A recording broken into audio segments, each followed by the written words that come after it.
Bad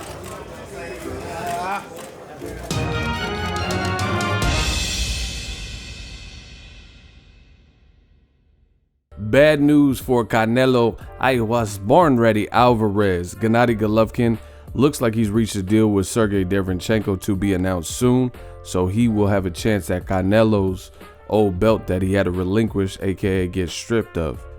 What up, Fight World? It's your boy Ego, and I'm back with some more boxing. Make sure you smash the like button. Also, subscribe to the channel for the latest and greatest in boxing if you want to become part of the gang. Notification gang, please hit the bell icon. Shout out to the Super Chat channel donations, the Venmo donations, and the Patreon family. We working.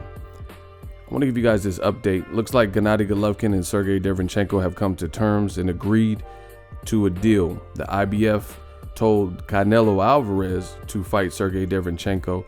He was on the heels of trying to fight Kovalev for whatever reason at 175, even though he has belts at 160 and 168, and he just became the franchise titleist because he didn't fight Jamal Charlo. So ultimately, Derevyanchenko could not agree to a fight with Canelo, and since they didn't agree by the certain deadline, Canelo's team made a deal with the IBF that if they didn't agree to the deadline, that they would relinquish the belt. And Canelo spoke out about that, saying, hey, they made a deal, somebody made a deal on my behalf with Golden Boy and I didn't authorize it, and they didn't tell me about it. So Canelo was upset because a deal was made on his behalf without his knowledge. Fast forward, what the IBF does is they go down the list to the next highest ranking person, to face Derevyanchenko. And that person is Gennady. Max is nothing. Golovkin. And it looks like they've reached a deal. A lot of you guys might have heard by now, but it looks like Eddie Hearns, he works with Dazn, and he's gonna, foresee Triple G's his journey, I guess you could say, with Dazn. So it looks like he's gonna be working with that, and that should be announced this week when they do a press conference. They're gonna do like a New York press conference announcing the fight. And Golovkin kind of hinted to this on his verified page. He says, resting is done. Now it's time to get back to work. And it's him, it looks like in workout gear, Team Jordan brand stuff, ready to go. So I kind of want to break this down and give my thoughts. Triple G versus Derevyanchenko, not bad. For me, it's not my number one fight. I think Triple G, being a silver medalist and having faced Danny Jacobs, having faced Canelo, I think he's proven to be, kind of at the elite level. So we want to see him with the big names. I'm not, so happy about the Canelo trilogy fight. I wasn't really tripping off of that, but I did want to see Triple G versus Charlo, Triple G versus Andrade, who happens to be with Dazn as well. Those would have been first choices. But when it comes to Triple G, beggars can't be choosers. I feel like Triple G has spent the last few years of his career chasing Canelo, no matter what. And if you look at it, when he's not fighting Canelo, he's been fighting guys that nobody, like no real boxing fan would have picked for their first choice. Vanes Martirosyan, coming off a 2-year layoff, moving up from 54, got like 3 weeks to train. People didn't really want to see that, and then he fought some unknown guy in his DAZN debut named Steve Rolls. So with that in mind, him fighting Derevyanchenko, this is definitely a step up, to obviously the Canelo fights. Canelo's a formidable opponent, but he seemed to have really just been after Canelo and then taking light touches that he should definitely win when it hasn't been Canelo. So at least applaud the fact that he's stepping up to somebody who's been a bit tougher. Derevyanchenko used to spar with Danny Jacobs, and he held a good account of himself in that fight. He did get knocked down, and he lost the fight. He lost the IBF title. Jacobs took his IBF title after that fight and then unified with Canelo, and it was short-lived because Canelo just got that title Cinco de Mayo weekend this year in May, and now he's already been removed of this title. So kind of bad news for Canelo. Between the franchise championship, him having questions about the way he's being promoted with Golden Boy, and then Derevyanchenko, you could have fought him, right? You could have fought Derevyanchenko and not been stripped of your IBF belt.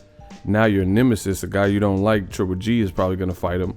Got this new deal, or not a new deal, but he has a new partnership with Eddie Hearn, and he basically stole your opponent and a chance at his belt. So, it is what it is. But Canelo did tell Triple G, get a belt first. If you want to fight me, go get a belt, do something. So now this is Triple G's opportunity. So it kind of backfired on Golden Boy and Canelo, because now they're talking about Canelo wants to see this Saturday Anthony Yarde versus Sergey Kovalev. That's a good fight, but that's at 175. And the $1 million question that I've posed from the beginning, because for whatever reason, Canelo has a strong interest in wanting to fight against Sergey Kovalev, really out of nowhere. And I think it's really because it's an advanced cherry pick. Out of all the guys at 160, 168, 175 with the names and belts, there's a lot of formidable champions, and they're all youthful guys.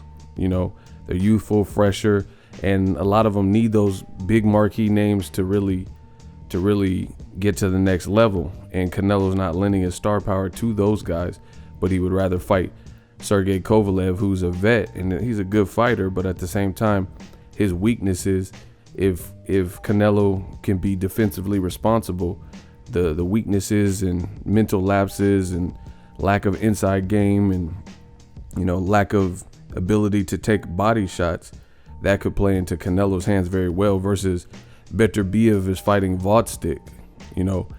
Instead of fighting Canelo should fight the winner of that. That would really be something, because that should be a good fight, and that'll be Top Rank did a good job with that, and I've been requesting that particular fight because they're both on Top Rank, and now we're getting it. So to me, there's other fights like that would mean more. Dimitri Bivol just beat Jean Pascal. It wasn't his strongest performance, but you see Pascal's not, he's tricky, he's a veteran, because Pascal just beat Marcus Brown. So Bivol has been calling out Canelo. So why would Canelo bypass the top names at 160 like Charlo and Andrade, the guys at 68 like the winner of Anthony Durrell versus David Benavidez, Caleb Plant, Caleb Smith, the guy his own side, Golden Boy, called out, and then all the top names and champions at 175 like Bivol, who's been calling them out, Beterbiev, Vodstik winner, etc. Gilberto Zurdo Ramirez, which would just be a big fight on a Mexican-American holiday, to fight Kovalev. So this, it's going to be real interesting. If Kovalev gets beat up or loses, gets stopped by Anthony Yarde, like upset, I guess maybe it would be considered an upset. If he gets upset, is Canelo going to fight against Anthony Yarde? Is he going to pursue that option?